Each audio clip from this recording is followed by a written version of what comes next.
Crímenes en la España vaciada, piénsenlo.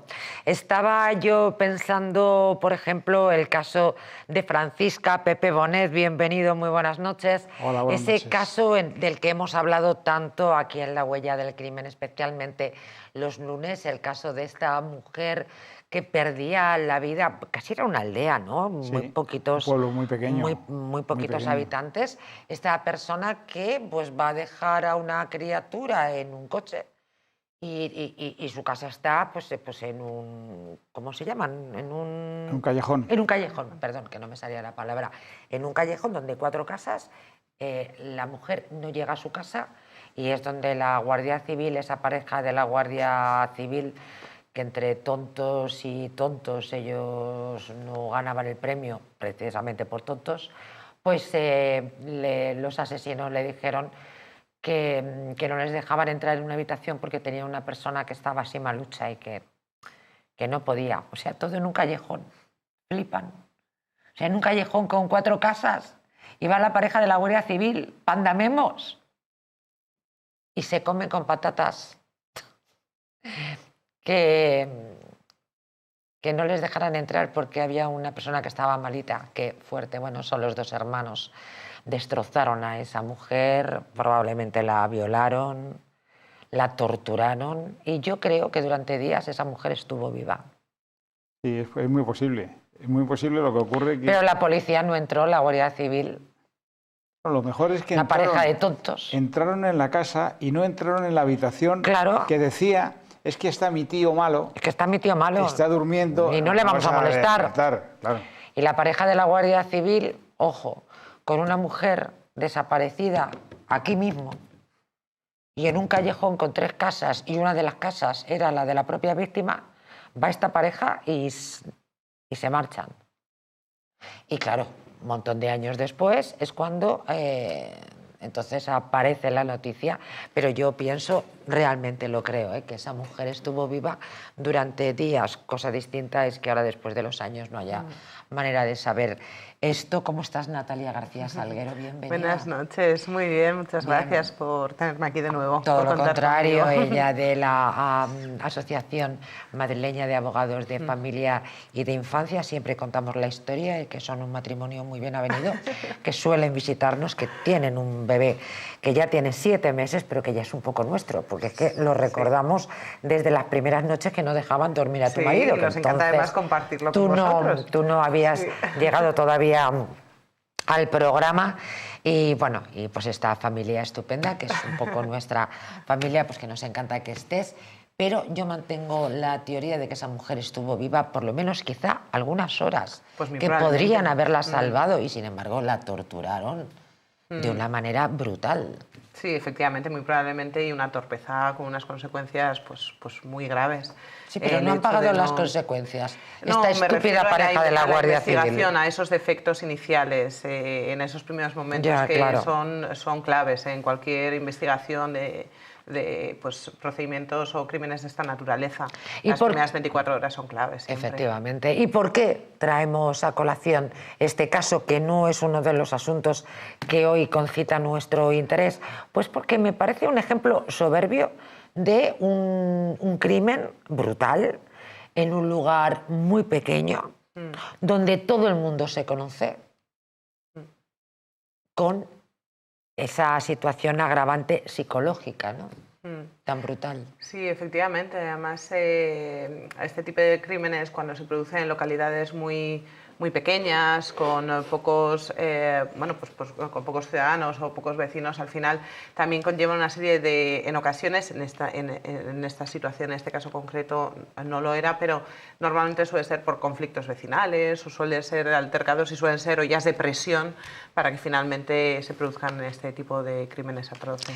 Bueno, pues vamos con nuestro primer caso en el día de hoy, el caso Macastre, el triple crimen sin resolver con similitudes con el de las niñas de Alcácer. Valencia, año 1989, 3 adolescentes, Francisco Valeriano Flores Sánchez, Rosario Isabel Gallete y María Pilar Ruiz Barriga, salieron de su entorno habitual con la intención de pasar unos días de acampada en la sierra de Catadau. Era invierno y llevaban consigo una tienda de campaña que nunca llegaron a montar. 4 días después, la Guardia Civil comenzaría a investigar uno de los crímenes más turbios y olvidados de la crónica negra española. Lo comparan con el crimen de Alcácer. Sí, porque es anterior. Bueno, tampoco mucho, porque el crimen de Alcácer, discúlpenme, se me ha ido... A principios de los 90, ¿no? Principios de los 90 y esto es de los... No recuerdo si fue 91, 92. 91, 92, sí, probablemente 91.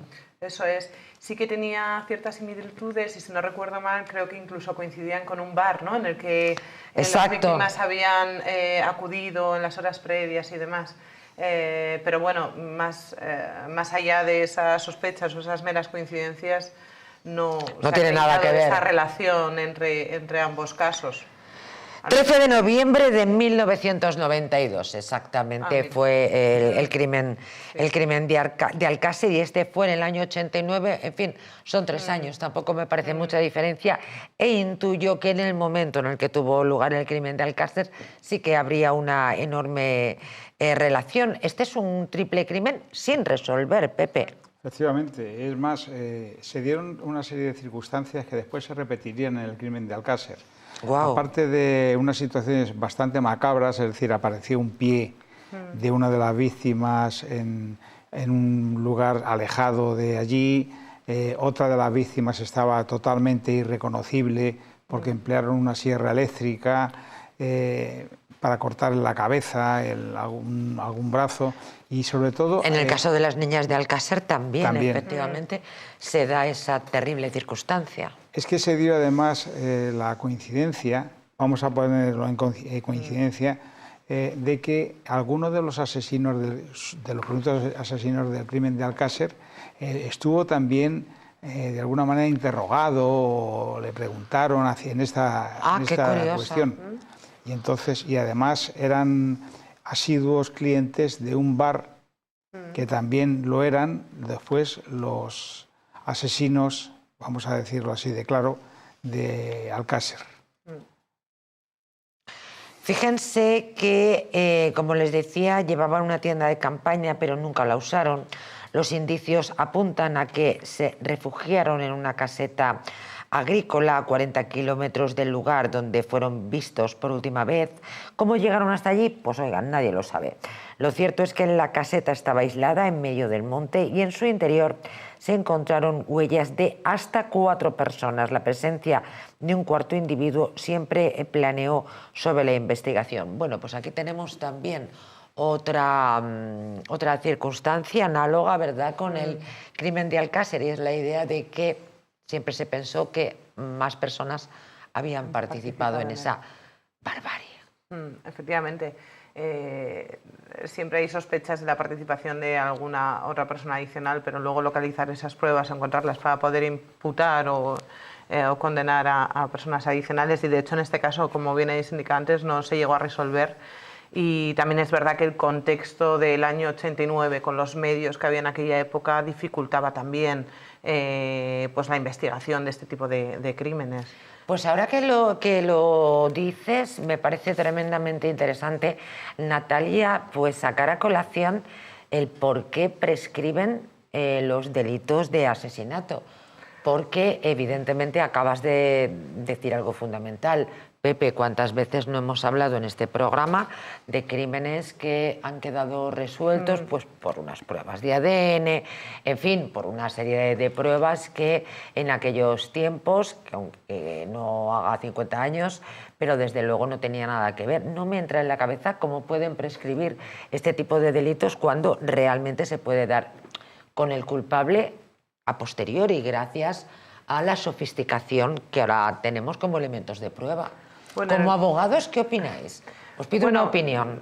Aquí se parte del principio de seguridad jurídica. Al final también tenemos que tener en cuenta que los años que se estipulan de prescripción para el homicidio son 20 años, o sea, para el asesinato 20 años, para el homicidio 15 años. Bueno, es una horquilla amplia. Es verdad que el hecho de la prescripción, hay delitos que se ha eliminado su prescripción, pero en estos casos se parte de un principio de seguridad jurídica. Es como, pues no se puede condenar si no está previamente establecido esa condena en el Código Penal, o sea, ese hecho en el Código Penal. Es un principio de seguridad jurídica. Yeah. Al final yo creo que también hay que poner un coto, ¿no?, en ciertas circunstancias, pero es verdad que un sumario sin resolver es una familia pendiente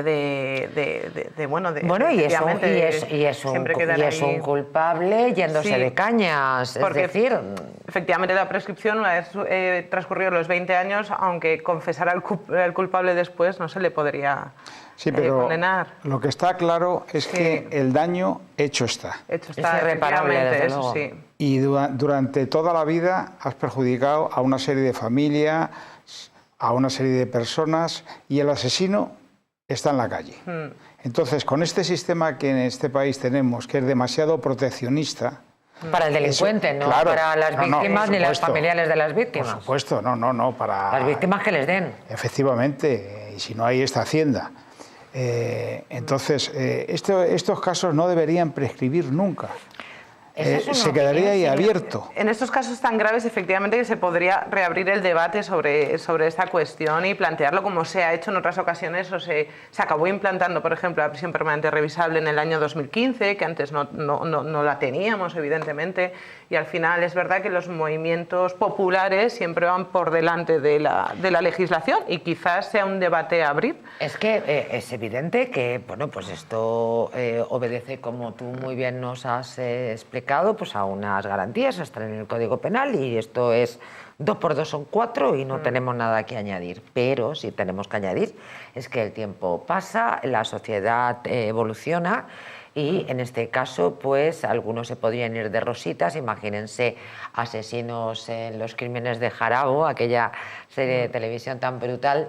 Pues supongo que la gran mayoría pues no pagaban su crimen porque era tan sencillo como desaparecer de la escena del crimen. Y la policía, bueno, por muy estupenda que sea, hoy siempre decimos, oiga, es difícil el tema de las cámaras, tenemos una cámara pegada aquí todo el rato, cosa distinta. Y por eso me ha llamado la atención el programa especial en el día de hoy, que es la violencia, que son los crímenes en la España vaciada. Allí no, en el caso de Francisca, en ese pasaje no había cámaras. O sea, en el Agro no tenemos ese tipo de cámaras. Pero bueno, para cerrar este asunto, que me he cogido las de Villadiego, con el asunto del Agro y de que probablemente es más fácil asesinar en medios rurales que en la ciudad, pues en otros tiempos la policía le sería harto dificultoso. Estoy pensando, insisto, en crímenes cometidos a los años 30, a los años 40, a los años 50.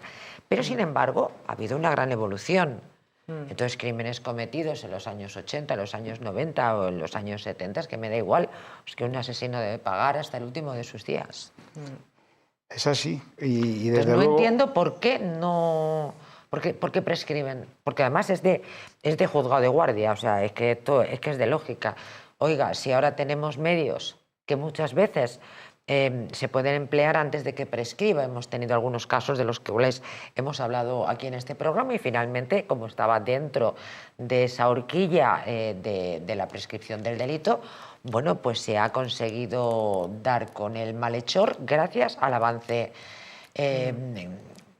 de las pruebas con las que se puede probar efectivamente la culpabilidad de alguien. Pero No, no, es que esto es una garantía. Bueno, pues que deje de ser una garantía para el asesino. Es que la ley, o sea, las cosas debían cambiar. La ley debería estar más acorde con la situación, el momento y la persona. Es decir, la ley no puede ser ciega. Si en un momento dado un asesino, por mor de que ha prescrito el delito, se puede seguir paseando y esa familia está destrozada, pues la ley tiene que ser acorde a lo que la sociedad le exige. Y desde luego yo creo que una sociedad que cierre los ojos ante una situación así, a mí me parece un disparate. Claro que teniendo en cuenta por lo que en este país se atraviesa, que salen estos señores que están en el Congreso de los Diputados, que tienen más de 300 asesinatos a sus espaldas y están por la calle. Efectivamente. Y están por la calle. Bueno, pues claro, y recordáis que yo me enfadé enormemente cuando se debatió hace relativamente poco tiempo. No sé las formaciones políticas que estuvieron de acuerdo y las que no estuvieron de acuerdo, pero se debatía la prisión permanente revisable para el caso de asesinatos donde el cuerpo no se ha encontrado, que yo no quiero imaginar el sufrimiento de las víctimas, de la familia, no poder llevar un ramo de flores al cementerio, no, porque yo no creo que los seres queridos estén en el cementerio, me parece que están en cualquier otro lugar menos en el cementerio, que me parece un sitio hostil y horrible, pero es una cuestión personal, por lo menos saber dónde está el cuerpo. Pues oiga, no, con un par, los del Congreso, pues dijeron que no. Y yo digo, bueno, ¿y por qué tendrán este empeño, esta gentuza, en tirar por tierra una medida que iba a meter en la prisión permanente revisable, primero un asesino, que además no dice dónde está el cuerpo, que además nos cuesta una pasta? Ya vamos a alejarnos de la cuestión sentimental, que no es poca cosa. Pero, hombre, recordemos el tema de Manuel Carcaño. ¿Cuánto dinero nos ha costado, en fin, las mentiras de ese tío, que otra hora le habrían reventado la boca? Lo mismo había contado dónde estaba el crimen. No, habría contado seguro. Habría contado seguro, pero claro, como somos tan proteccionistas, como le damos, eso ya no voy a entrar en lo que tantas veces hemos tratado aquí, de los crímenes cometidos por menores. Bueno, pues entonces imaginemos que un menor que cumple la mayoría de edad penal, al día siguiente, pues hoy le corta el cuello a uno. No, o hemos visto aquí gente con 13 años que se ha bajado de un coche y le ha quitado la vida a una persona, que tú dices, bueno, primero los padres de esa bestia de 13 años, que es una lástima que haya nacido, ¿qué estaban haciendo a las 6 de la mañana mientras que su hijo estaba bajándose de un coche y liándose a navajazos con una persona a la que le quita la vida? Pero bueno, sería otro asunto. Bueno, pues no entiendo por qué se tiene que prescribir el delito cuando ahora tenemos medios suficientes para dar con el asesino, y tampoco entiendo por qué la panda de chiflados que cobran como profesionales en el Congreso de los Diputados dijeron que no les parecía bien que un asesino cumpla la prisión permanente revisable. Bueno. Porque a ellos no les ha tocado de Estaba pensando en ello, pero no sabía cómo decirlo porque iba a decir una burrada de las mías. Bueno, finalmente se aprobó y lo convalidó el Constitucional, o sea que la prisión permanente, luego los tipos que deben de entrar, pero las circunstancias, de esa circunstancia concreta. Esa circunstancia concreta. Sí, efectivamente. O sea, ¿por qué carajo los chiflados del Congreso decidieron que no se aprobaba que un asesino que se negaba a decir dónde estaba el cuerpo de su víctima no debía cumplir la prisión permanente revisable? Quizás serían ellos quienes tendrían que estar en prisión permanente revisable. A ver, jurídicamente es que es un poco controvertido, porque al final un imputado no tiene obligación de decir verdad, no tiene... Es que claro, bastante me importa a mí. Al final los derechos que le amparan, entre ellos la traducción es derecho a mentir.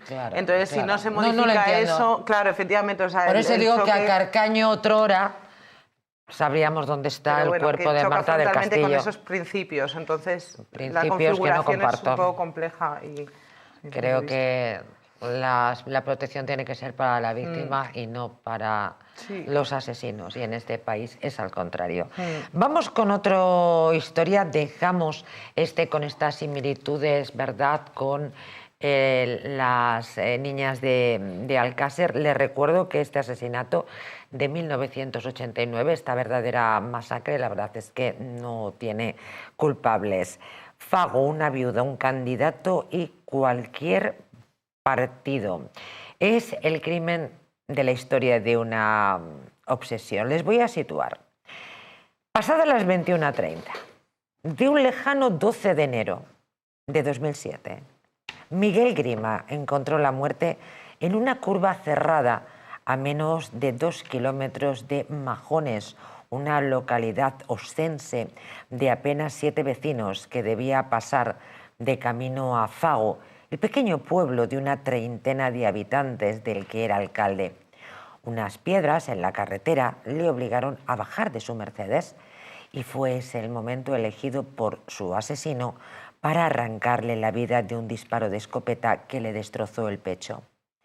3 semanas más tarde, el 2 de febrero, después de una rigurosa investigación de la Unidad Central Operativa de la Guardia Civil, la Comandancia de Huesca y el equipo de Policía Judicial de Jaca, era detenido el sospechoso del asesinato, el guarda forestal Santiago Mainar, lo recuerdan, ¿verdad?, principal enemigo de Grima, de la víctima. Remedios Fernández, muy buenas noches.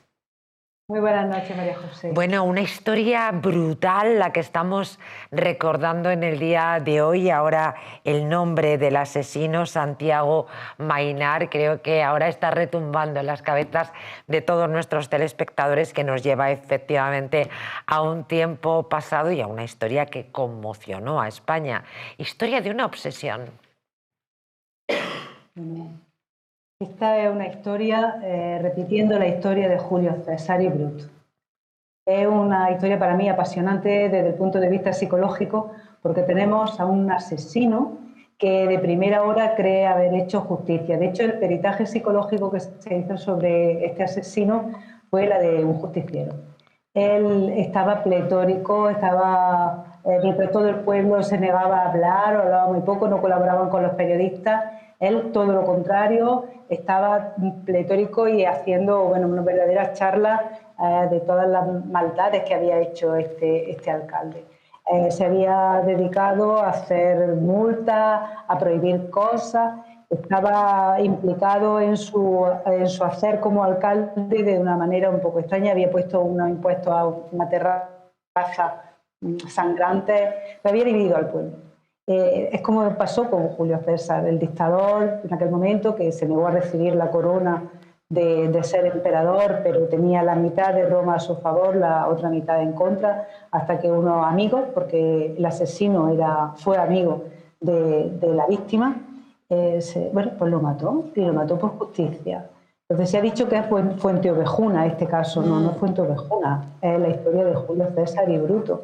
Es apasionante también la figura de este asesino porque él era ingeniero, se dedicaba a ser guarda forestal, pero había ejercido como un alto cargo en Zaragoza, que es donde había conocido a su víctima, y después se habían cambiado. Como la víctima llegó antes, le dio cobijo, la víctima llegó antes al pueblo y le dio cobijo a este matrimonio, para que se asentara en ese pueblo, un pueblo de 30 habitantes. Sin embargo, por unos caballos tuvo una discusión, a partir de entonces unas denuncias, rompieron la amistad y el asesino hizo justicia, aunque él dice ahora mismo que es inocente. Su declaración de 4 horas dice todo lo contrario. Os digo que muchísimas gracias por permitirme adentrarme en este crimen, porque psicológicamente increíble el desarrollo psicológico de este asesino. Muy bonito. El agradecimiento es nuestro, María Remedios Fernández. Gracias por ponerlo sobre la mesa con estos datos sobre el que ahora con nuestros invitados vamos a seguir analizando. Ya me gustaría tenerte aquí en el plato. Un abrazo enorme. Muchísimas gracias a todos. A ti siempre. Gracias. Bueno, mira cómo se lo ha llevado, ¿no?, a César y Brutus. Sí, sí, efectivamente. La verdad que es un caso curioso, porque además Maynard confesó, pero luego se retractó de esa confesión. De hecho, si no me equivoco, a día de hoy sigue manteniendo su inocencia, a pesar de que fue condenado a 20 años y algo más, porque además también se condenó por tenencia ilícita de armas y demás. Y es curioso porque además plantea ¿se puede condenar simplemente con la confesión del culpable? Claro, hay que introducir también pruebas que al final efectivamente puedan sostener esa condena, y aquí efectivamente, a pesar de que negó que había utilizado una escopeta o que había disparado en los meses anteriores, pues al final efectivamente tenía restos de pólvora y había otras pruebas que sí pudieron ser utilizadas, y finalmente fue condenado no solo por su confesión, sino por el resto de pruebas que había sobre él. Bueno, la historia fue brutal, porque además era fácil imaginar ese camino forestal. Sí. Y aquí volvemos a hablar de la gran diferencia del crimen en el área rural, ¿no? No hay cámaras en la carretera, o sea, simplemente unas piedras o cualquier cosa, te bajas del coche y verdaderamente estás perdido porque no hay nadie alrededor. Pero sí que había no cámaras, pero sí restos. Cuando se dispara un arma, generalmente la mano que aprieta el gatillo suele quedar enmarcada con una serie de restos minúsculos de pólvora que de alguna manera nos están indicando que esa persona ha disparado. Claro, eso fue una de las pruebas que, además de su confesión, mantuvo la certeza de que había sido él el asesino.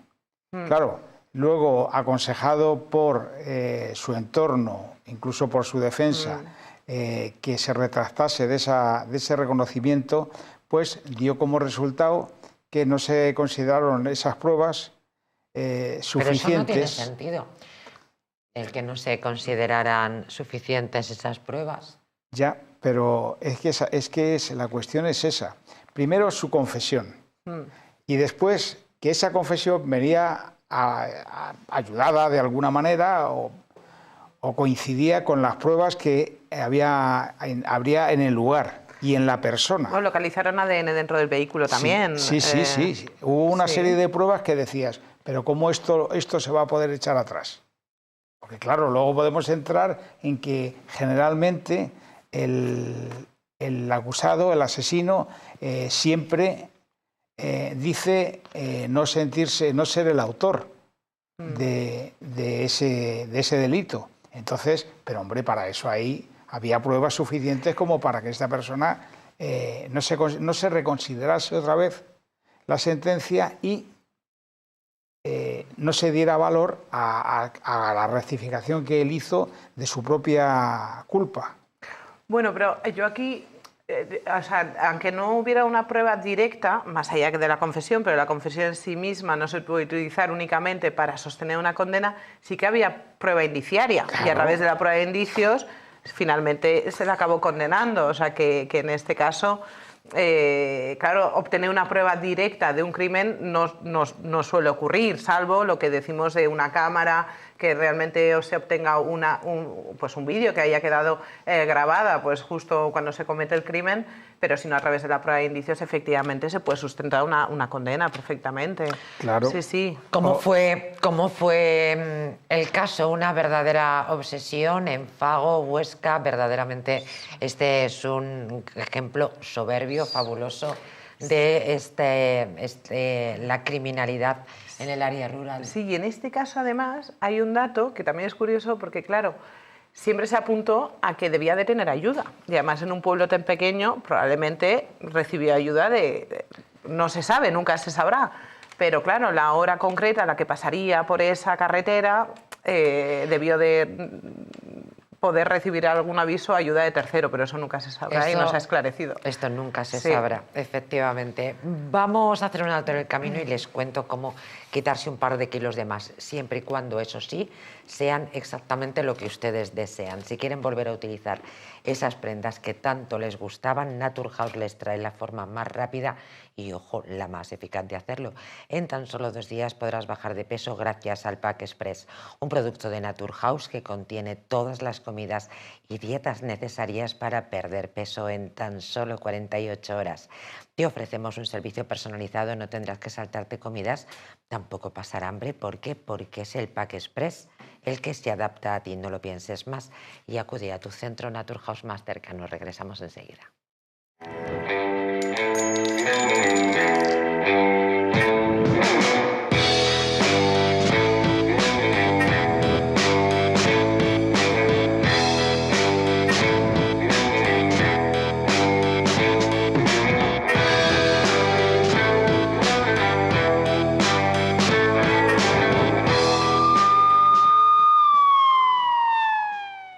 En Lar de Paula elaboramos vinos de La Rioja que reflejan el carácter de nuestra tierra y la pasión por el detalle. Nuestro blanco semidulce, Alas de Mariposa. Nuestro tinto de autor, Merus 4. Vinos Lar de Paula, reconocidos por su calidad y autenticidad. Entre las montañas suizas, donde la nieve lo convierte todo en emoción, nace Hotel Helvetia, el destino ideal para vivir el esquí como nunca. Situado junto a las mejores pistas, en un valle donde entrenan campeones, cada día comienza con adrenalina y vistas que enamoran. Y al regresar, te espera el equilibrio perfecto, spa para desconectar, chimenea para sentir la calidez del invierno, jacuzzi con vistas y desayunos que convierten cada mañana en un lujo. Hotel Helvetia, tu experiencia alpina completa, esquí que emociona, descanso que conquista. ¿Quieres proteger tu sistema inmunitario de la gripe, COVID y otras enfermedades? Inmunad Z es un complemento elaborado con zinc y base de vitaminas C1, B6 y D3 que permiten aumentar las defensas y mejorar las respuestas del sistema inmunitario. Además, posee antioxidantes que reducen el envejecimiento y mejoran el estado de ánimo. Con Inmunad Z, las defensas al poder. Acércate a tu tienda más cercana o visita la web naturhaus.es. ¿Una noche larga de fiesta con los amigos? ¿Has terminado cansado y con una copa de más? Ahora en exclusiva en Naturhaus, Staff Detox, el remedio que acaba con esas resacas eternas del día siguiente. Acércate a tu tienda más cercana o visita naturhaus.es. ¿Te gustaría perder esos kilitos de más? ¿Volver a utilizar aquellas prendas que tanto te gustaban? Naturhaus te trae la forma más rápida y eficaz de hacerlo. En tan solo 2 días podrás bajar de peso gracias al Pack Express, un producto de Naturhaus que contiene todas las comidas y dietas necesarias para perder peso en tan solo 48 horas. Te ofrecemos un servicio personalizado, no tendrás que saltarte comidas ni pasar hambre. El Pack Express se adapta a ti. No lo pienses más y acude a tu centro Naturhaus más cercano.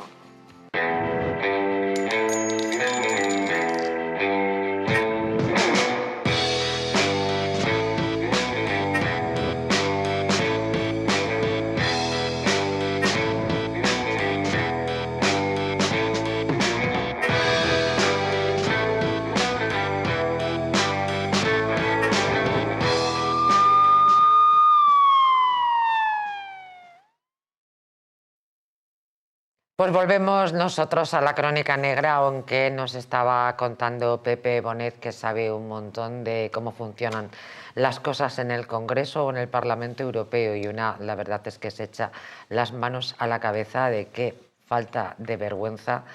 Ya la cuestión económica, los gin-tonics subvencionados, se dice, bueno, ¿qué trato?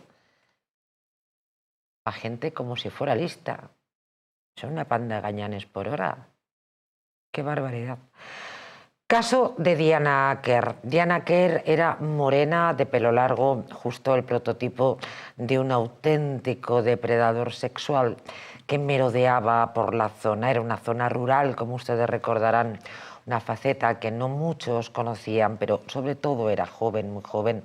El día que la asesinaron estaba disfrutando de una noche de fiestas propia de su temprana edad junto a su grupo de siempre, pero aquella noche ella no sabía que serían sus últimos festejos en el pueblo, ni que aquel mensaje de WhatsApp de vuelta a casa, que entonces pareció normal, sería el precedente de un asalto que jamás debió cometerse. Aquel día Diana tuvo la desgracia de encontrarse con un tal Enrique Abuin, alias El Chicle, por casualidad, porque su ataque no fue fortuito y no era la primera vez que hacía algo así.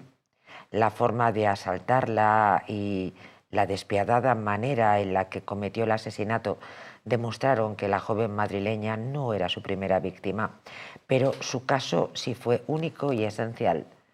El crimen contra Diana Quer puso sobre la mesa, les recuerdo, el debate sobre si la prisión permanente revisable era realmente necesaria en España, una causa por la que su familia luchó fervientemente hasta que finalmente el perfil del Chicle quedó reflejado a ojos de la justicia y de la opinión pública. Un cazador sexual que asesinó a una joven para ocultar su depravado instinto. Ahora les daré más datos, algunos de ellos seguramente ya los recordarán y otros quizá se los descubra. Yo algunos detalles he de reconocer que me han horrorizado recordando este caso inolvidable, ¿verdad? Sí, efectivamente. Yo, todavía recuerdo... 2016. Sí, todavía recuerdo aquellos días de esa investigación y el tiempo que se tardó en localizar el cuerpo. Todos esos meses fueron una agonía para la familia y yo creo que para la propia sociedad. Que sí, estábamos todos, efectivamente, consternados. Efectivamente, además con la localización del teléfono, que luego muchísimas complicaciones para acceder al mismo. Fue un caso, la verdad, que bastante complicado. Tuvo lugar un 22 de agosto del año 2016. La muchacha, bueno, como hoy estamos hablando de delitos de enorme gravedad, como es el crimen que tiene lugar en la España vaciada, en lugares, bueno, que no son las grandes ciudades, insisto, donde los caminos están llenos de cámaras. En este caso ella volvía a casa y lo normal en un lugar como aquel pues es ir a los festejos con tus amigos y volver a casa con toda la tranquilidad del mundo. Qué tremenda lo que es la casualidad en la vida, ¿no? Aquello supuso además un daño irreparable, una soledad en el tema familiar. Terrible. Porque tanto estaban en un proceso de separación, el matrimonio, comenzaron a culparse uno a otro de la chica porque había ido, porque había dejado de ir, pero en el fondo hubo hasta fortuna para descubrir el cadáver. Porque estaba en un pozo, creo recordar, ¿no? Sí, estaba en una laguna artificial, o sea, en una zona allí debajo de un techado, o sea, que no es que fuera... Unas antiguas naves, ¿no? Sí, unas naves, y entonces allí estaba, y después, una vez que se recoge el cadáver, se saca el cadáver, los propios buzos manifestaron que la chica había tenido un shock antes de fallecer. O un ataque de pánico por la rigidez. Sí, la rigidez que había presentado el cadáver indicaba eso. ¿Ustedes se imaginan los padres cuando reciben este dato de que su hija ha tenido un shock, un ataque de pánico antes de morir por la rigidez en la que se encuentra el cadáver? Es que es tan despiadado todo. No, es terrible, o sea, es vamos, la peor situación que puede verse unos padres abocados por un mal nacido que en un momento dado es que motivo ninguno decide arrebatar la vida a otra persona. De una niña de 16 años. Eso. Y este comentario que hacía Pepe Bonet de los buceadores, que imagino que dejaron congelada, ¿no?, el corazón de los padres, dicen que se basaban en su experiencia en rescates y en las formaciones profesionales que reciben. Y dijeron, hemos visto muchos cuerpos con rigidez por el pánico. Y explicó que un cadáver solo queda en esa situación, como la que ellos vieron en el cuerpo de Diana, tras una situación de sufrimiento insoportable, de bloqueo, ¿no? Así es que la situación es kafkiana, o sea, este individuo, que además de ser un asesino, por el hecho de quitar la vida a una persona con esa edad, es que además era un tío agresivo, un tío... Que no era la primera vez, además. No, indudablemente que no. Y además, de alguna manera la hizo sufrir hasta lo indecible antes de asesinarla. ahogarla, porque es que fue así. Y entonces este tío, si recuerdan ustedes, en aquel momento se debatía sobre si efectivamente había que aplicarle la prisión permanente. No, había que meterlo en la cama, ponerle el pijama y batirle un colacao sin grumitos. Bueno, es que yo no sé, hay situaciones en las que uno se plantea, sinceramente, y yo creo en la vida, pero te planteas seriamente si ese personaje merece estar... ¿Vivo? No. Sí, y no merece estar vivo. Y manteniéndole todos. No. Al final le mantenemos todos. En todo caso, pan duro y agua sucia de lo que es sobre, o sea, rollo Auschwitz, para que nos entendamos. Pero vamos, yo soy más de que no debería respirar este tipo. Es decir, yo soy más de pena de muerte. Sí. Me pueden sacar cantares también, ¿eh? Llevo una semana bonita. La situación fue, la verdad es que muy difícil. En esta zona lo vivimos muy de lleno porque eran vecinos de aquí. Eran vecinos de la zona, qué tremendo. Y entonces, la verdad hasta que... O sea que lo recordarás de una manera muy especial. Sí. Ya te digo que es una cosa que nadie se lo esperaba, nadie se lo explicaba. Luego tardó en aparecer el cuerpo. Y la denuncia se realiza por la mañana. La madre se da cuenta, bueno, parece razonable, esto visto ahora con el tiempo, y dices, pero bueno, ¿cómo es posible? Muy sencillo, 18 años, te vas de fiesta a las fiestas del pueblo, mamá está dormida, se levanta por la mañana y dice, pero ¿y esta chica cómo es que no? Pero que está desayunando, tomando churros, qué cosa más rara. Sí, ese es el... Y bueno, y ahí es donde se empieza a buscar, ¿no? Efectivamente, y después los problemas para encontrar el movimiento del teléfono, que era la única base que había para intentar localizar. Efectivamente, situarla dentro de lo que es... Claro. La zona. Entonces... Fue muy complicado y de hecho fue como por el intento de secuestro de otra persona a la que se detectó al chicle, porque en un primer momento su mujer le dio coartada, luego se retractó y como consecuencia de todo esto se reabrió un procedimiento de su cuñada contra él por una agresión sexual, si no me equivoco. Es cierto, efectivamente. así es. O sea que bueno... esto también hace ver que si hay pruebas nuevas, hechos nuevos, se pueden reabrir causas que aún no hayan prescrito y bueno, en ese sentido, mira, por lo menos se puede avanzar. Fijaros que estos expertos señalaron frente al jurado popular de manera muy gráfica que el tiempo transcurrido entre la muerte y la localización del cadáver, dicen que en situaciones normales habría provocado que el cuerpo estuviese en posición fetal, pero sin embargo no como apareció, ¿no? Pero es precisamente por la rigidez. Claro. Es verdad que la mujer también presentaba un pánico ante este sinvergüenza y entonces ella le tapó de alguna manera por el miedo que le tenía, igual que también le tenía muchísimo miedo a la cuñada, que no denunció hasta el último momento haber sido víctima de otra agresión sexual de este malnacido.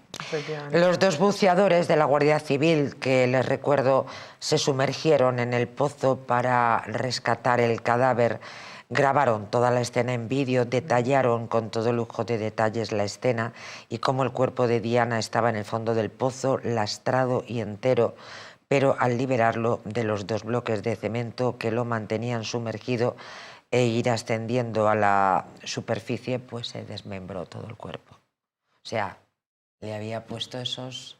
Sí, para que no flotase. No flotase. Claro. Qué horror. Pobrecita.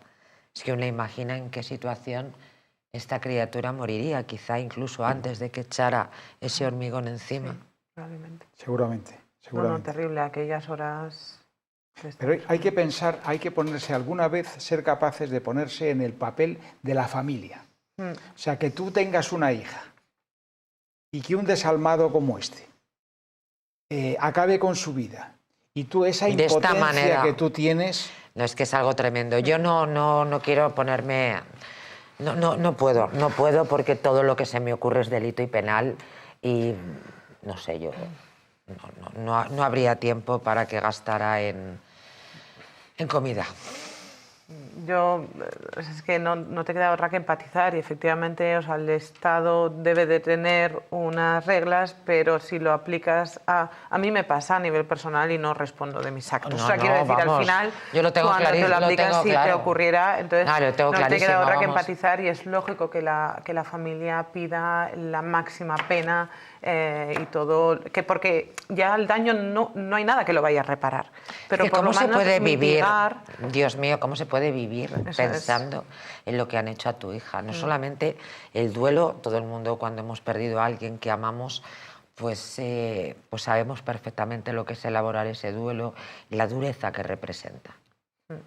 Pero imaginar el dolor y el sufrimiento de esa persona antes de morir, aún me parece más trágico, fíjense.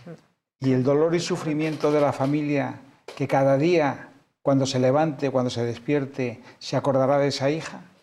Pues eso es lo que estoy diciendo, que el sufrimiento de saber el sufrimiento, valga la redundancia, discúlpenme por la reiteración, pero efectivamente pensar el sufrimiento de esa hija antes de morir en ese agua, después de haber sido manoseada y agredida sexualmente por ese cerdo, que en mi opinión debería estar muerto. Tranquilamente debería estar muerto.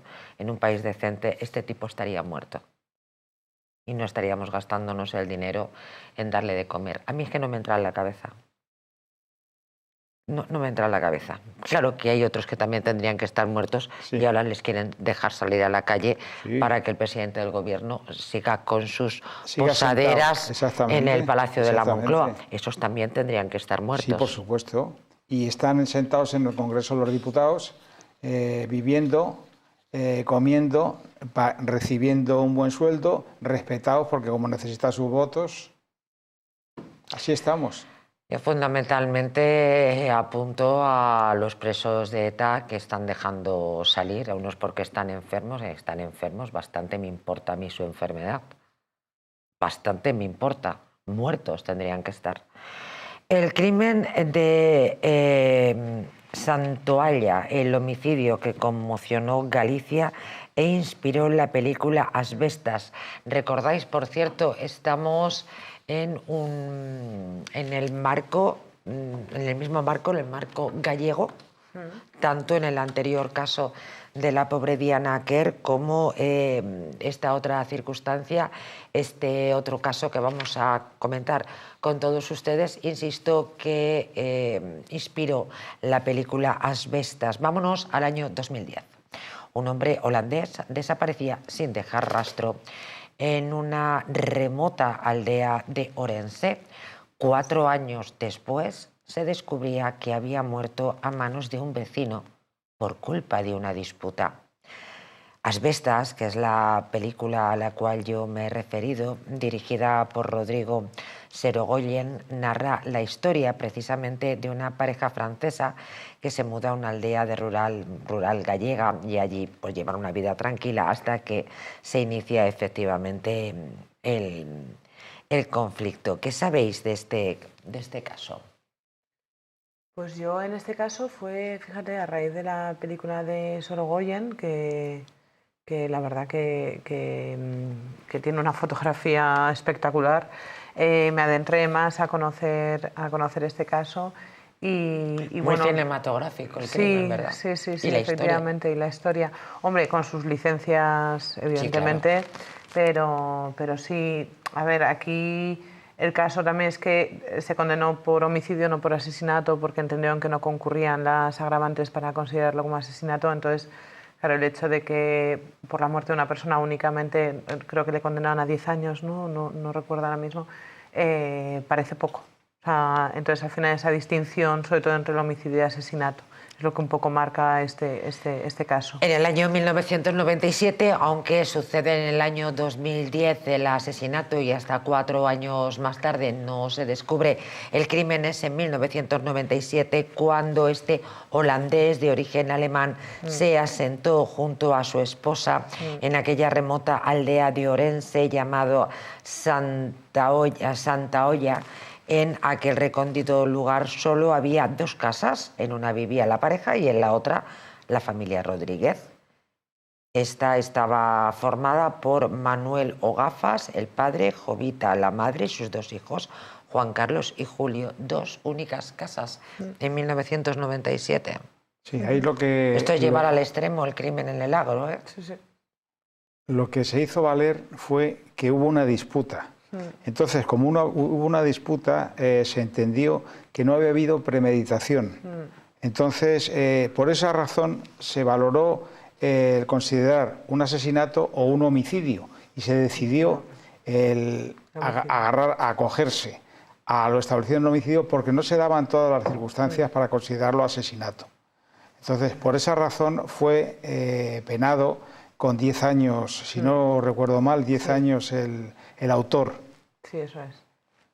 Esa fue la cuestión. Pero este hombre ya temía por su vida, porque parece ser que al principio pues había enorme armonía en esta aldea con 2 únicas casas, como para no haberla, ¿verdad?, entre estas 2 familias. Pero, de hecho, ahora que estamos hablando de cámaras, el holandés se instaló cámaras anterior a 2010, que es cuando se produce el asesinato.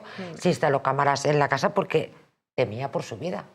Sí, sí, efectivamente. Qué valor seguir viviendo en un lugar tan apartado y solo con quien piensas que te va a hacer daño, porque si no, no te colocarías, las cámaras. Sí, con el miedo acechándote constantemente. Exactamente, en ese paraje. Sí, el hecho de instalar cámaras es ya, de terror. Efectivamente, ya denota que eso estaba en plena ebullición y bueno, pues... Temía por su vida directamente. Temía por su vida. Eso es. Lo que me llama la atención es que se tardara 4 años, parece bastante evidente. Si él ya tenía miedo, solamente estaba la otra familia. Ya, lo que ocurre es que es tan relativo. Bueno, podría haber sido cualquiera ahora, claro, ahora que no sabemos la historia, es fácil. Es lo que antes hemos contado, al final hay que elaborar una serie de indicios y demostrarlos y que no caiga luego en el futuro juicio, porque cualquier error, cualquier matiz puede hacer caer una prueba fundamental para asegurar una condena en el futuro. Entonces, quizás sí que efectivamente sorprende que algunas investigaciones son lentas, pero en ocasiones es preferible una lentitud que vaya que vaya de la mano con una pulcritud en la investigación de tal manera que pueda asegurar esa condena al culpable, responsable, efectivamente. Es que cualquier mínimo error puede te tumba la prueba. Eso es. Y entonces, como te haga caer la prueba, has acabado con las razones para imputar a una persona el haber cometido ese delito. Entonces, qué delicado el material de los abogados. Porque ser vecino y únicamente el único vecino del pueblo no te hace culpable. No, entonces claro. Tienes que... Una vez que conoces la historia, es fácil hacer el puzzle, ¿no? Pero de un inicio no. Bueno, pues 4 años. ¿Habéis hecho el Camino de Santiago? ¿Ustedes han hecho alguna vez el Camino de Santiago? Yo lo hice. Una experiencia extraordinaria. ¿Tú, Pepe? No, yo no. Pues tienes que hacer el Camino de Santiago. Yo lo he realizado en varias ocasiones, además con oyentes. Unas peregrinaciones estupendas y creo que es una experiencia que hay que hacer al menos una vez en la vida.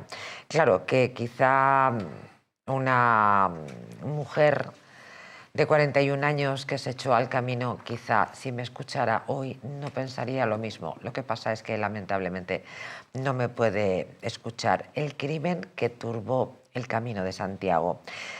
Tenía 41 años, esta peregrina que se echó al camino acababa de poner fin a una relación sentimental y necesitaba reinventarse. Bueno, es bastante habitual hacer el Camino de Santiago en un momento en el que hay una necesidad de reinvención o quizás se está elaborando un duelo o se necesita realizar un cambio en la vida o se quiere uno lamer las heridas. Desde luego es una muy buena propuesta.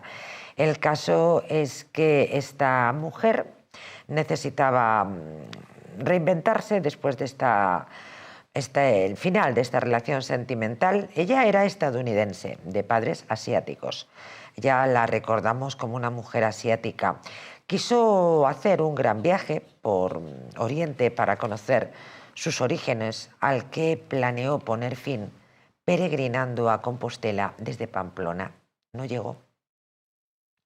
En su ruta se interpuso Miguel Ángel Muñoz Blas, un hombre esquinado, huraño, violento, que había sido ocupa y estaba obsesionado con la ideología anarquista.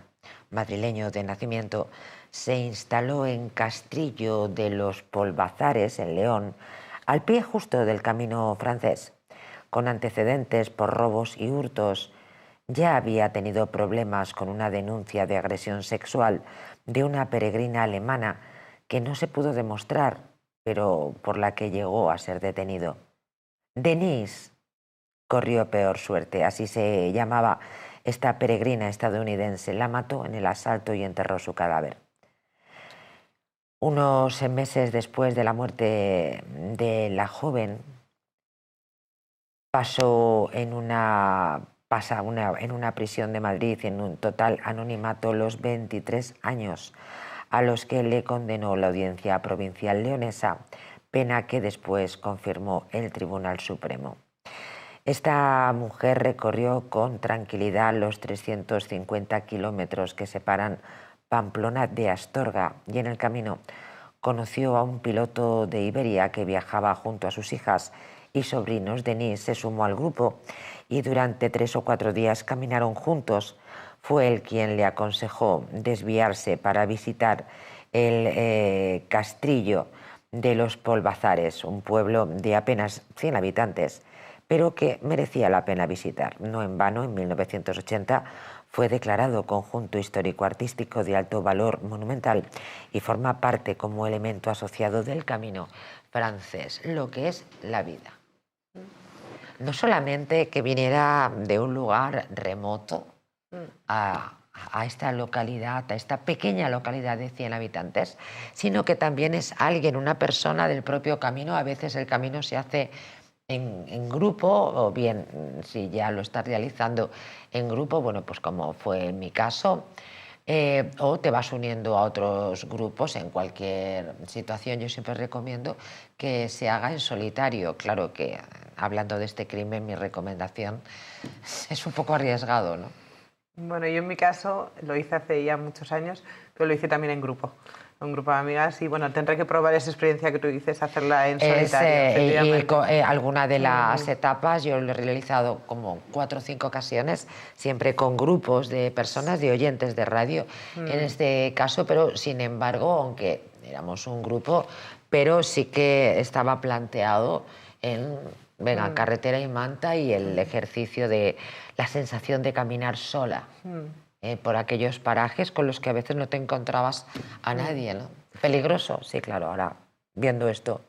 Sí, claro. Pero luego hay puntos en los que finalmente coincides con otros por peregrinos. Supuesto, y el propio camino. Y la esencia del propio camino es eso, la confianza entre desconocidos. Totalmente. Y la solidaridad. Entonces, y el buen camino, el claro, saludo, el ayudarte. Eso facilita a un asesino, ganarse la confianza. Totalmente. Y a la víctima el bajar la guardia. Es que, claro, es que no llevas la guardia alzada. Es la mezcla en este caso. A veces de pronto pues pasas por lugares recónditos en los cuales es que no hay nadie.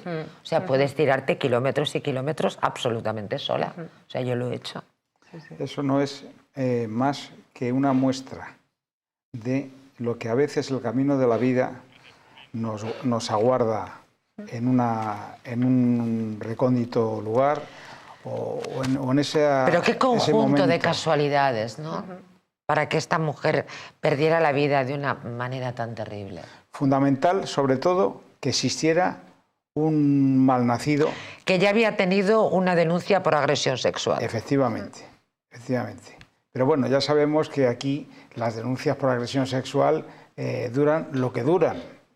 Esto no es como las pilas, no. Esto dura lo que dura y en el mejor de los casos se le pone una multa, se le pone una sanción, se decide que el alejamiento de esa persona después es incontrolable o se le pone la pulserita. En fin, en el corazón de Madrid, descubre los montes de Galicia. Les voy a contar algo bonito en el día de hoy. Descubre los montes de Galicia, donde la tradición gallega se encuentra con la innovación culinaria. Saborea nuestros mariscos frescos, las carnes jugosas, los postres caseros. Todo preparado con ingredientes de la más alta calidad. Disfruta de una experiencia gastronómica única en un ambiente acogedor y elegante. Montes de Galicia, donde cada comida es una celebración. Te esperamos. Montes de Galicia, en la calle Azcona 46, Madrid. Reserva tu mesa. Hoy mismo regresamos enseguida con el último tramo del programa.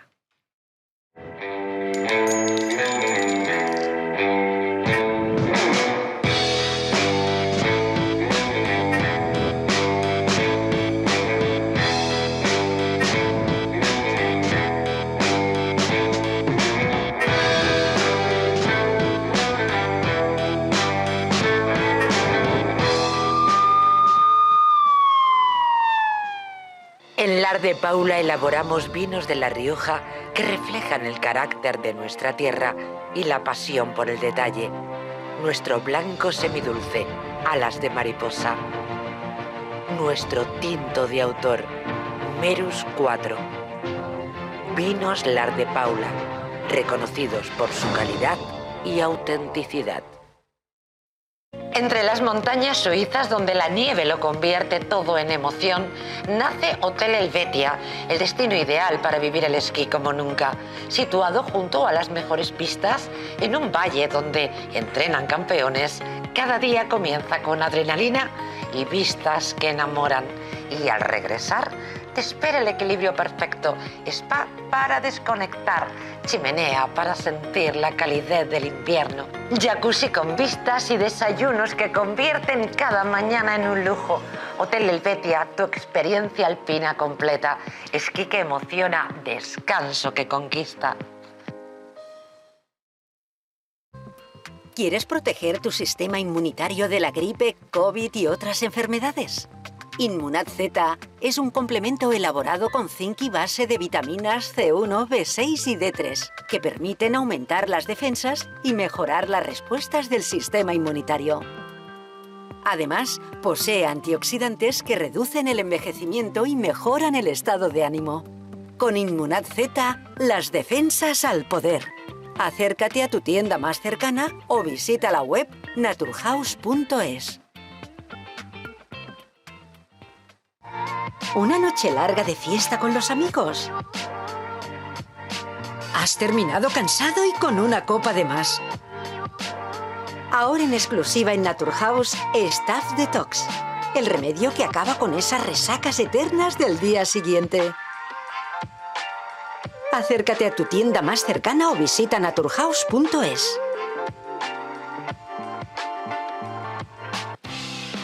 ¿Te gustaría perder esos kilitos de más? ¿Volver a utilizar aquellas prendas que tanto te gustaban? Naturhaus te trae la forma más rápida y eficaz de hacerlo.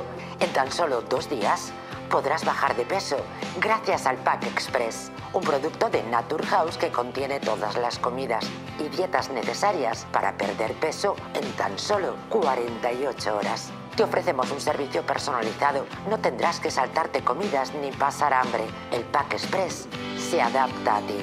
No lo pienses más y acude a tu centro Naturhaus más cercano.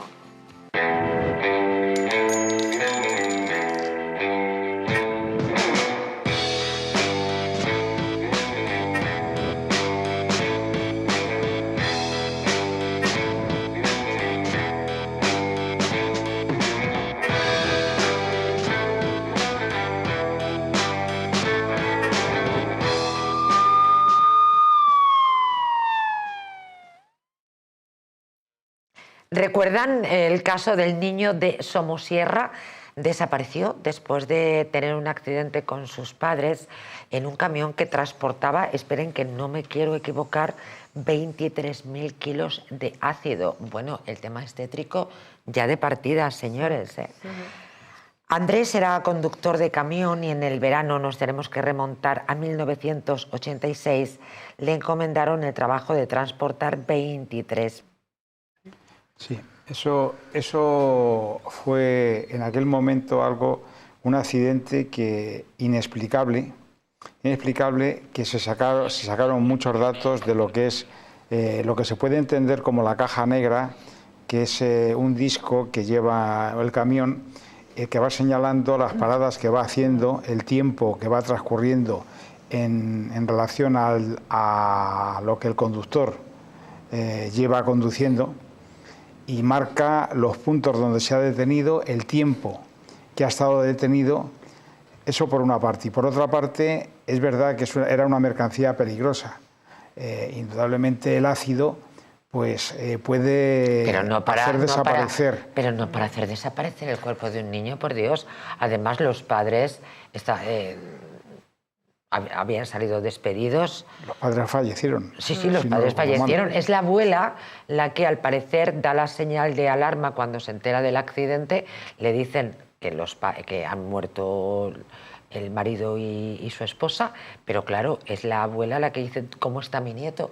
Claro. Y la policía dice: no hay ningún niño, no hay ningún nieto. Sí, pero la gente, cuando salen de comer, sí que ven al matrimonio y al niño subir al camión. Por eso que cuando tienen el accidente y la abuela, en qué trance, Dios mío, no sé si sería la madre de él o de ella, evidentemente, y pregunta por su nieto y la policía empieza a peinar toda la zona, pero el niño no aparece. Lo llaman Somosierra, entiendo, porque es la zona, ¿no?, de la Sierra madrileña. Sí, la Sierra Norte. La Sierra Norte. Sí, efectivamente, el del niño no se cuestiona. O sea, si en un primer momento no se sabía, pero luego la abuela lo confirma y efectivamente, como ha indicado, se sabe que el niño iba en el viaje, pero nunca apareció su cuerpo. Por lo que he leído, los investigadores descartaron que el ácido podía haber consumido el cuerpo, que era imposible. Totalmente, o sea, sin que quede ni rastro. Claro, eso lo descartaron de plano. Entonces, claro, es una desaparición, porque en el fondo no hay cuerpo, no hay pruebas. 1986, no sé qué años tendría la criatura en edad escolar. O sea, quiero decir que no estamos hablando de un bebé que de pronto entre ese ácido. Por lo que he leído, ¿no? Sí, 10 años. Aproximadamente 10 años. Pero a mí eso, ¿no recordáis un caso parecido, el caso de Jeremy? Sí, Jeremy Vargas, por Dios. Canarias, creo recordar. Exactamente, o sea, es una desaparición de esas extrañas que no tiene ningún sentido, no tiene razón de ser, no aparece, porque en aquel caso de Somosierra se emplearon todos los medios que en ese momento se tenían, desde perros para buscar personas. Sí, peinaron la zona, por lo visto. Todo. Incluso el pueblo contribuyó a la búsqueda, salieron, si no recuerdo mal, a buscar a ese niño. No apareció, nunca más se supo. Ya con 10 años hay que entender que un niño que no tenga ningún... Es raro. Claro. Carmen Sánchez, buenas noches. Buenas noches. Como eso que lleve el ácido que llevaba y todo lo demás, es que no es normal. Esas 12 paradas por un lado. Por otro, que el niño parece ser que sí que iba en el camión en el momento. Lo que se tengan que llevar y desaparecen de inmediato, a mí eso me llama mucho la atención. Porque vosotros sabéis también... Carmen, discúlpame, es que es muy interesante lo que estás contando y quería que nos lo pormenorizaras. Bueno, pues ahí ha surgido algo y de repente que eso para mí, ¿qué se lleva? ¿Qué se puede llevar al niño? Evidentemente, a ese menor. ¿Por qué? Bueno, lo que también nos deberíamos de plantear, puesto que estos son mafias criminales, lo que muchas veces está detrás de todas estas cosas, es que a esa criatura se le han llevado por lo que quieres hacer daño a los padres. Pero si los padres han muerto, ¿para qué te vas a llevar al niño? Con estos datos en la mesa para seguir charlando sobre este caso, que es de 1986. 86, ¿eh? 1986, ¿eh? Tremendo. Sí. Gracias, Carmen, un abrazo enorme. Otros. Bueno, dato interesante, el de Carmen Sánchez, efectivamente que tuviera todas esas paradas, hombre, era 1986. Yo creo que 12 paradas desde Andalucía a mí me parece normal, vamos. Vamos a ver, en ese tiempo yo ya... Yo en 850 y tú no sabes lo que se pagaba ese coche. Yo creo que son excesivas, a mí me parece así de priori. En ese tiempo ya existía lo que se llama tacógrafo. Entonces el tacógrafo es lo que te obliga a parar. Te obliga a parar porque está establecido así. Establecido así.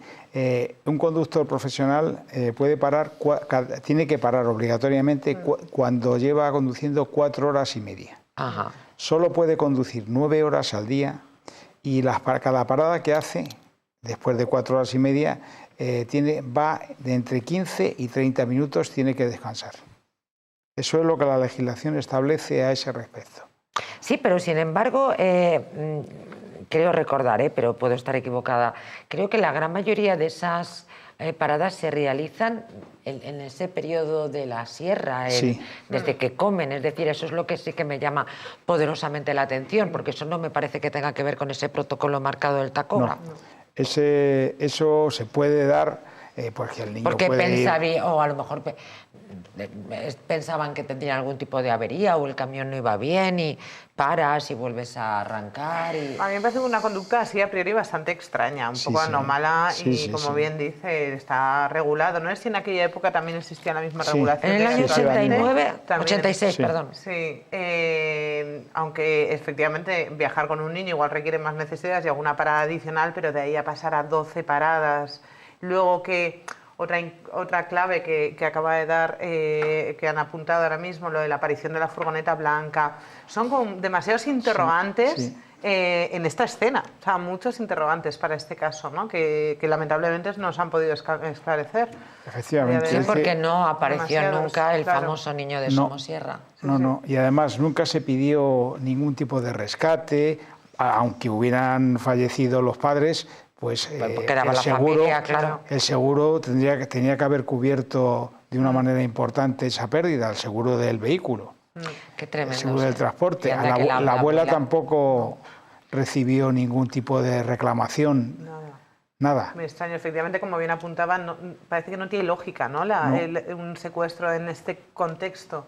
¿Para qué? Lamentablemente es verdad que apunta más a tráfico de órganos, puede ser. Pero imaginaros en la historia, una cosa es ver un programa así en la tele, que todo pues es muy espectacular, pero alguien que tenga este caso en su historia personal.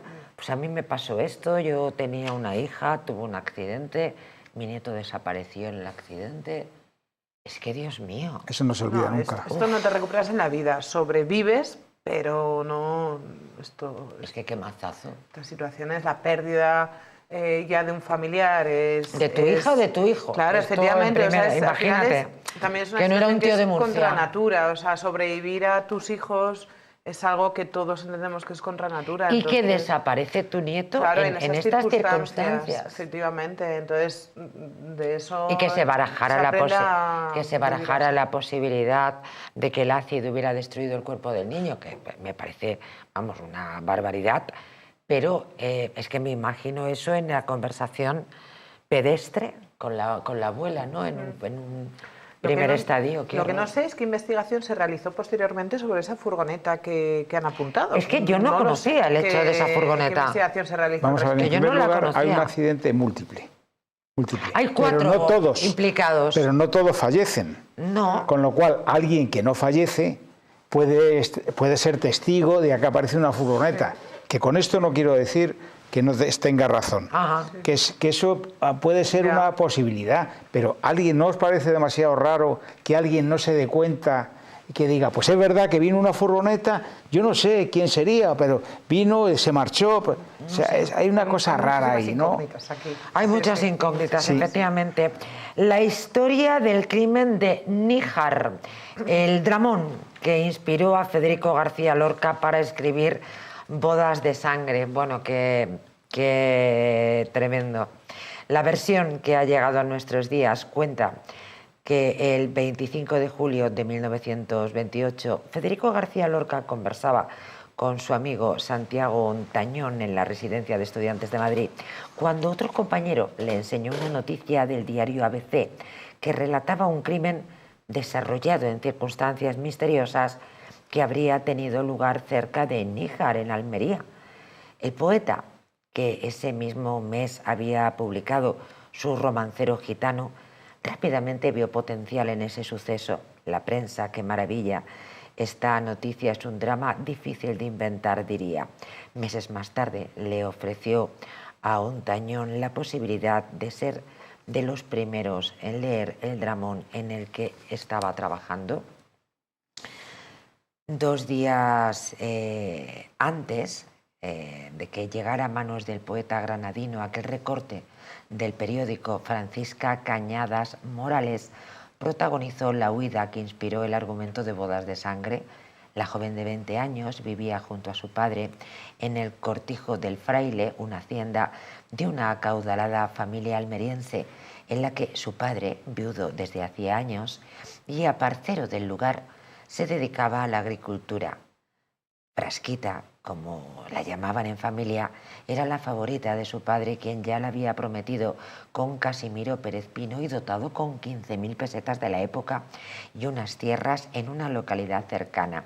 Este favoritismo había despertado la envidia de su hermana Carmen, casada con el hermano de Casimiro, José, pero aquel 23 de julio estaba previsto un gran banquete con abundante vino, 2 corderos y buñuelos preparados por las mujeres de la familia, pero todos estaban más pendientes de la salud del novio.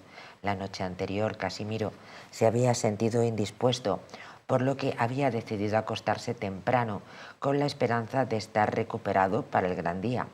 Frasquita, con su prometido descansando, aprovechó la oportunidad para fugarse con el hombre del que, según contaría más tarde, estaba realmente enamorada, Curro Montes Cañada, primo tanto de la novia como del novio. No me digan que no les ha gustado la historia. ¿No es brutal? Imaginar, bueno, la historia más recóndita, desde luego en el tiempo en el que hoy les traigo a todos ustedes algunos de los crímenes más célebres realizados en la España vaciada, en el agro. Y está, pues bueno, imagínense ustedes a dónde se remonta en el tiempo, cuando fue Federico García Lorca en su residencia de estudiantes, cuando de pronto ve y lee en la prensa este suceso. A mí me ha parecido tan bonito que no he podido evitar traérselo a todos ustedes, a pesar de que imagínense a dónde se remonta esta historia que termina en dramón, claro. Hombre, la sensibilidad de Federico. El teatro de Federico es extraordinario.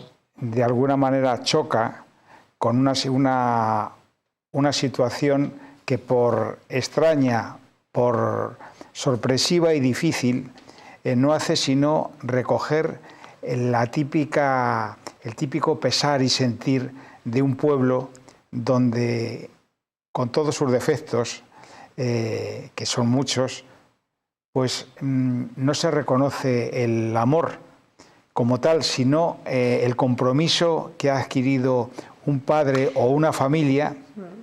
Y con dote de 15.000 pesetas, que en el momento a mí esto me parece una barbaridad, menuda dote, y con tierras incluso.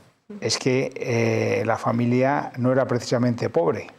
Ajá. Entonces ellos se sienten maltratados, ellos se sienten insultados cuando esta muchacha se escapa con su primo. Con su enamorado, es que me parece tan romántico. Sigue su corazón. Sí, efectivamente. Hombre, a veces más vale, las emociones a veces están sobrevaloradas, a veces más vale pensar un poco. También los designios del corazón son extraños, son diferentes, son de alguna manera... Sí, lo comparto, pero también digo que lo de pensar no está mal tampoco, Hay que encontrar equilibrio. No está mal, o sea, no está mal. Sentir está bien, pero pensar también es sexy, De vez en cuando la vida Oh, toma contigo café, ¿no? Volvemos a Joan Manuel Serrat, que somos tan amantes, Pepe Bonet y yo. Puerto Urraco, hombre, si este no es un dramón. En el agro, que venga el señor y lo vea. Los izquierdos saciaron su sed de venganza con 9 muertos. Las chicharras iban entrando en monótona sordina a las 10 de la noche y se respiraba el calor propio del estío, pero un cierto frescor que se escapaba de los inmediatos campos entre olivos y barbechos se colaba en la calle Carrera, donde los vecinos confiados disfrutaban de las últimas horas de aquel domingo 26 de agosto de 1990. En la aldea pacense de Puerto Urraco, en la Siberia extremeña, animada hasta la friolera de más de 2 centenares de almas, con la presencia de familiares que incrementaban el exiguo censo cada verano de sillas escapando de los zaguanes. La verdad es que la historia, la imagen es enormemente cinematográfica. Puerto Urraco. La verdad es que prepararon hasta 202 cartuchos para matar a todo el pueblo. 202 cartuchos. Sí. Y entonces... Eran los hermanos izquierdos. Los hermanos izquierdos. Vaya par. Sí, sí, desde luego. Estos eran un Bonnie and Clyde... Emilio y Antonio. Pero todavía más agresivos y en un plan de querer asesinar a todo el pueblo. Desde luego lo prepararon a fondo. De justiciero... Vamos. Y lo que pasa es que llevaron a 2 niñas, ¿no? Por delante también, dentro de las 9 víctimas. Y... Sí. Llevaban 2 escopetas del calibre 12 y efectivamente casi 300 cartuchos con perdigones de plomo. Emilio y Antonio Izquierdo, la verdad es que también eran enormemente cinematográficos.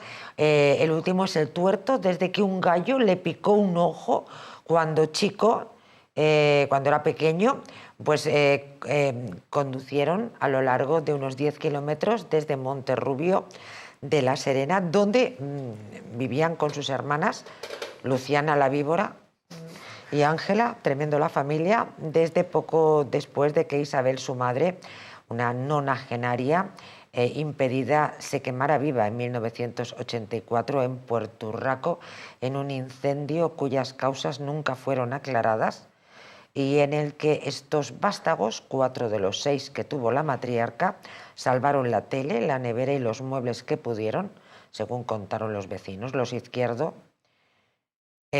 apuntaron a Antonio Cabanillas como autor del fuego.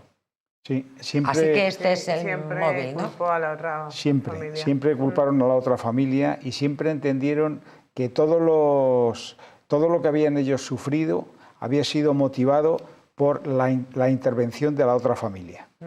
Sí. O sea, esto es... Y pasaron años. Y Montesco sin mediar una historia de amor. Vamos, un dramón. Esto fue un dramón de un enfrentamiento de familias en las cuales una, que ya tiene bastantes antecedentes...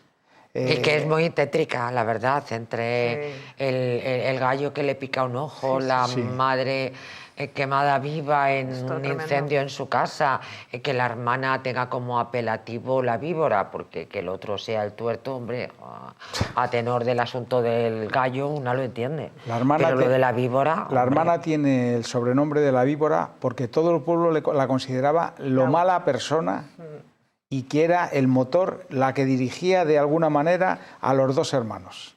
Sí, la que había impulsado, ¿no? Al final del crimen, efectivamente. Claro. O sea, fue la que instigó a los machirulos. Lo que pasa es que fueron inimputables por un informe... Yo ahí la inimputabilidad fue porque primero estaban fuera de... Con la que montaron. Sí, ¿no? Estaban fuera de tiempo, se obtuvieron pruebas que después no pudieron considerarse válidas. No pudieron considerarse válidas. No pudieron considerarse Pero cuando válidas. decís que había pasado un tiempo, disculpadme, era un tiempo porque había prescrito, ¿no, verdad? No es porque hubiera prescrito, es porque las pruebas no se pudieron valorar, no se pudieron admitir, porque había algunas que es que lo que está claro, cómo determinar que una persona ha dicho a los otros, oye, hay que cargarse a esta familia. Sí, pero además fueron mentalmente, yo creo que estaban tocados. Claro, sí. hubo un informe forense que alegaban que por una enfermedad mental se les consideraban imputables, si no me equivoco. Sí. Pero todo el pueblo las consideraba, siempre se ha considerado como las autoras intelectuales. Sí, pero se aplicó la eximente completa, además de